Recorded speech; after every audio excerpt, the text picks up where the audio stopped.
Approximately 1 in 3 Americans admit to lying to their partners about money. Experts call this financial infidelity. Here with some practical tips for couples to work through the uncomfortable topic is money and business expert Derrick Kinney. Good afternoon, Derrick. Thanks so much for being with us again.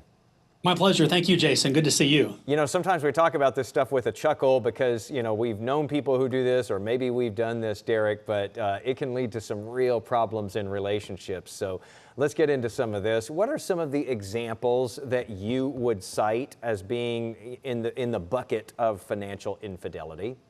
Well, these are real life examples, Jason. Having worked with clients for 25 years, I came across this personally.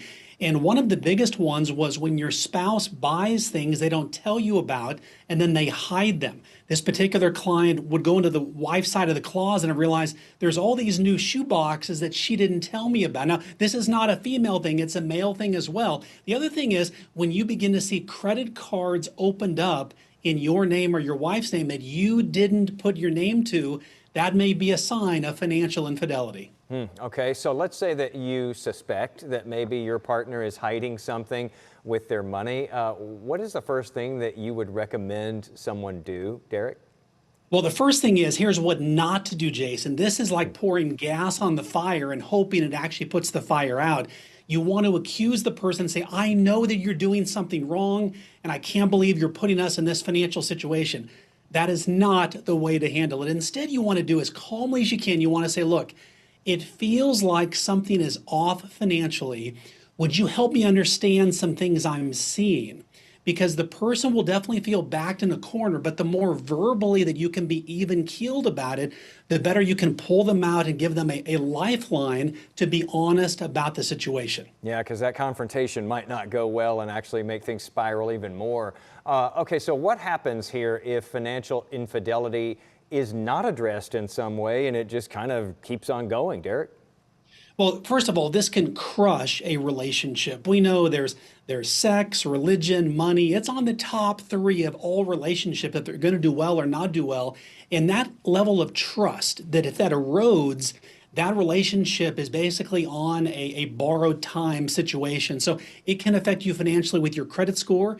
It could cause you not to be able to retire down the road, but also it can cause you not to be able to buy things or do the things financially you want to do because you're worse off than you thought you were. So the bottom line is you want to come clean, recognize, look, we all make mistakes, and now let's start working together to rebuild this and ultimately rebuild the relationship. All right, so let's get to some steps here, Derrick, because some people might be kind of far down in this and they've got a real issue going on in the relationship because of this. What steps can couples take to try to make sure that they are communicating openly about money and not getting into that spiral, or to help them get out of that spiral?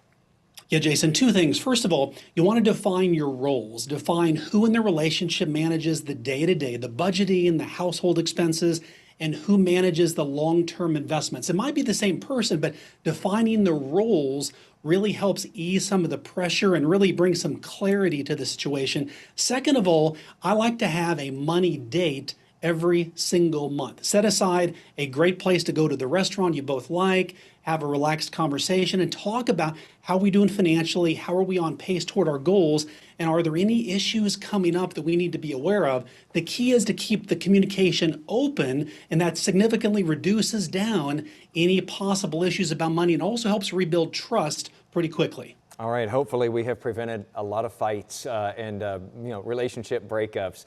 Derrick, thanks so much for sharing that with us today. Good to see you again. Thank you. We're here for our viewers. Thank you, Jason.